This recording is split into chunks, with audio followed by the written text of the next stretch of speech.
ఇవాళ పలువురు ప్రముఖులు తిరుమల శ్రీవారి దర్శనం చేసుకున్నారు. ఉదయం స్వామివారిని అభిషేక సేవలో దర్శించుకొని మొక్కులు తీర్చుకున్నారు. స్వామివారిని దర్శించుకున్న వారిలో AP assembly speaker Raghuramakrishnamraju, Telangana election commissioner Rani, Andhra Pradesh election commissioner Neelam Sahani, Vijayawada west MLA Sujana Chowdary, Chittoor MLA Gurajala Jaganmohan ఉన్నారు. వీరికి ఆలయ అధికారులు దర్శన ఏర్పాట్లను చేశారు. దర్శన అనంతరం ఆలయంలోని రంగనాయక మండపంలో అర్చకులు వేద ఆశీర్వచనం చేయగా అధికారులు స్వామివారి శేషవస్త్రంతో సత్కరించి తీర్థ ప్రసాదాలను అందజేశారు.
కుటుంబంతో స్వామివారి దర్శనం కోసం ఈరోజు నా కుమారుడి జన్మదినం కూడా కావడంతో ఈరోజు వచ్చి సకుటుంబంగా స్వామి దర్శనం చేసుకున్నాం.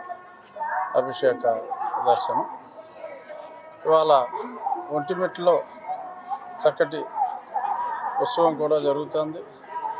గౌరవనీయులైన ముఖ్యమంత్రి వర్యులు టీటీడీ ఆధ్వర్యంలో జరిగే వేడుకలు రాష్ట్రం విడిపోయిన తర్వాత రామనవమి ఉత్సవాలు అక్కడ అద్భుతంగా జరుగుతున్నాయి. ఆ ఉత్సవాలు వైభవంగా జరగాలని, స్వామి భక్తులందరూ సుఖ సంతోషాలతో ఉండాలని మనస్ఫూర్తిగా దేవుణ్ణి ప్రార్థించడం జరిగింది.